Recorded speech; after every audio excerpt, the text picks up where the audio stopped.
Welcome back to this very big exploration piece for me. Thank you for following along. Thank you for being patient with me as I paint over and over and have some fun. I hope you're getting something out of it. I'm sure if you've made it this far that you are. If nothing more, to see what happens in my practice, to see what I do to get ready for the pieces that I do paint. This is just a large sheet of paper. It probably is a little bit thicker. I sometimes go down to 180 gram. This one's about a 300 gram. So if at the end of it I choose to crop into it and find pieces that I might complete and sell, then I certainly can do that. But the intention with this piece was to loosen up, to have some fun and to explore and to hopefully inform other pieces that I'm working on. So here I am going with the light pink. They're all very, very tonal, all the light colors that I use in these pieces that I really love the way they speak to each other when you see them in a final piece. It's light areas, but they're not all the same color, so they have this beautiful history and story amongst them.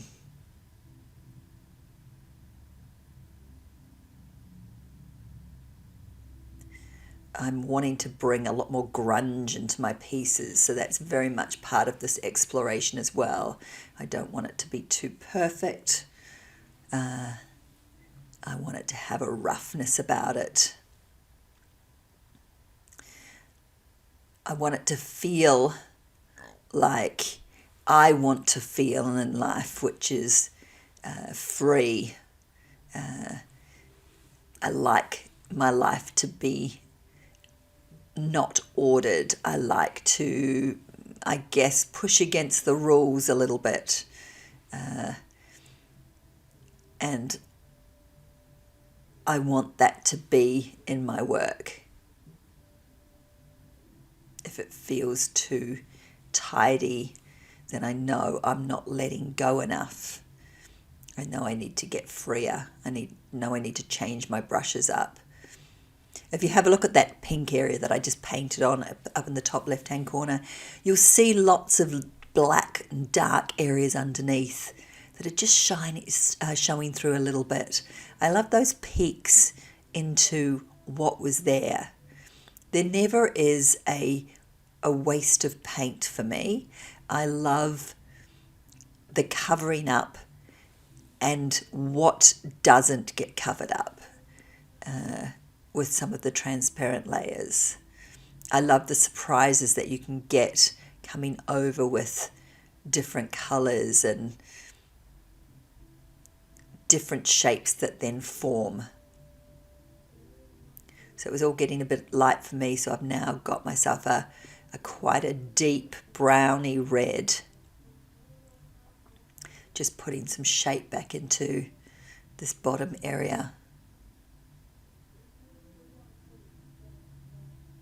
Again, for this paint, I've got my studio door open, so there is a little bit of light shining through. I didn't realize that as I was filming, so I apologize for that. As I'm painting further layers, I will make sure that the door's shut and that you get a better idea of the colors that I'm using and the marks that I'm making.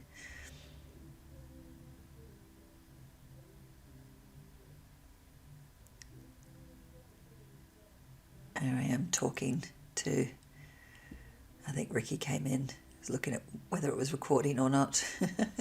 And I also do have my students there still.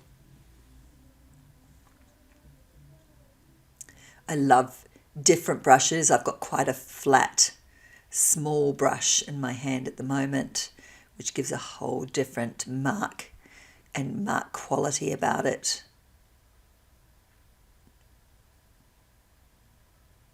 I don't know about you, but I love painting when there's other artists in the studio as well.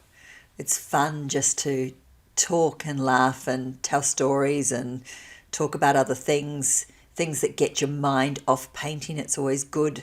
I always find I'm better off to get my thinking brain out of the process.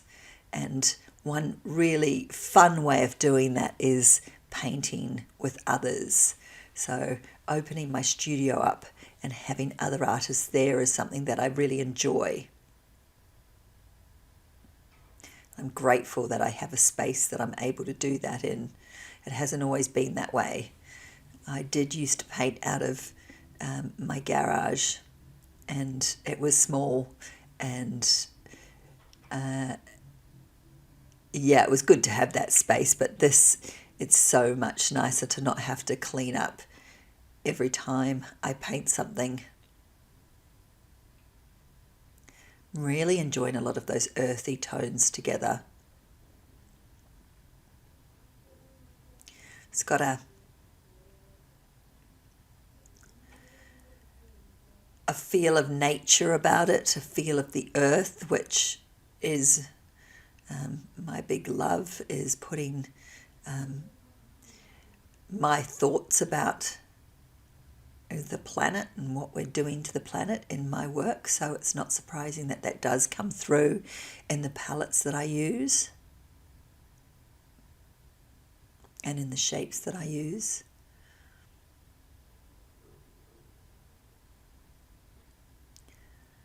So what you don't see off screen is just all the pots and me mixing a whole lot of different pots.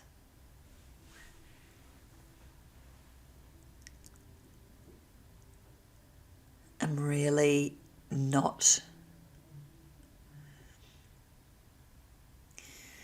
really getting anywhere fast with this at the moment. Just using this very light lemon yellow that I sometimes like seeing in the background of my paintings, but don't like seeing too much of on the later layers. I'm just trying to build up some depth. Wasn't liking what was there before. But again, not really trying to paint something that's going to be finished. I mean, at some point I will stop painting it. At some point I'll be happy with it, and it will, I would imagine, be cropped down to smaller pieces. Or I'll just use it as promo on my website or on my Instagram page.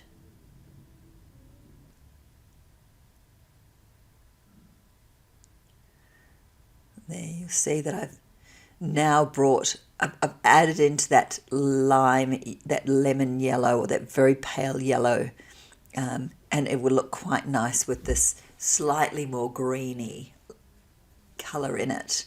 That's when the yellow will start looking a little bit more fun for me. And that's when, if I use my brushes over the dark areas, you can now get some really nice brush strokes in there. I'm often reverse engineering my paintings.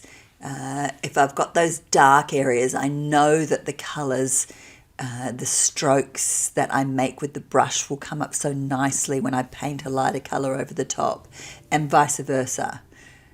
So quite often in late layers, it almost reverses. The dark areas become light and the light areas become dark.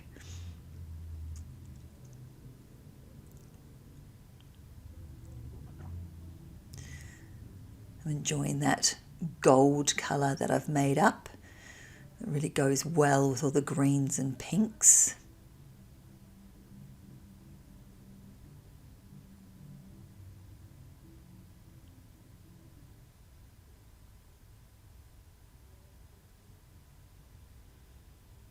Just a change of brush just to get different marks on there.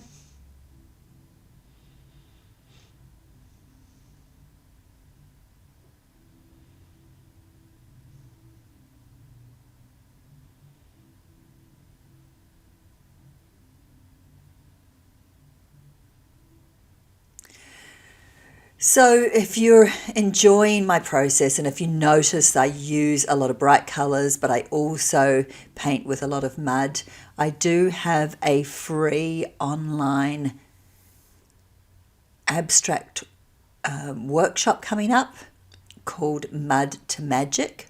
I'd love you to join me. It's completely free. You just need to sign up.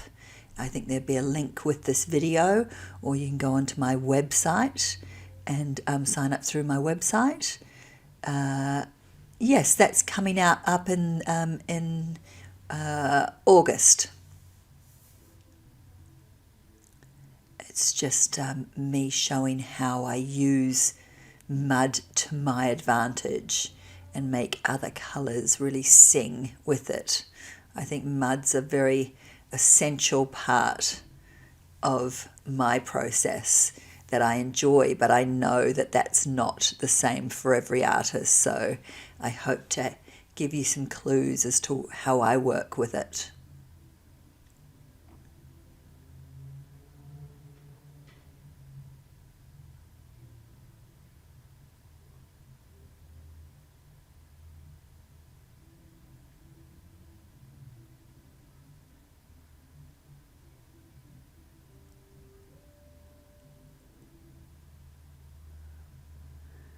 I've been using a lot of the same similar tonal colours today, and I think that this piece is probably ready to be sent off in some different direction.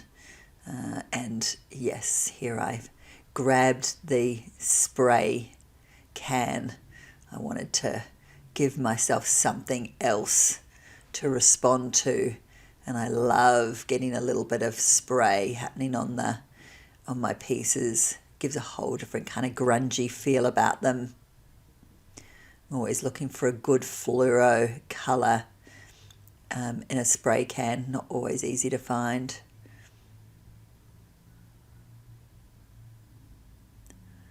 Just bringing out a few more of those pops of fluoro pink to send this piece off into some other direction. It was just getting a little bit too bland, too much the same with all those yellows.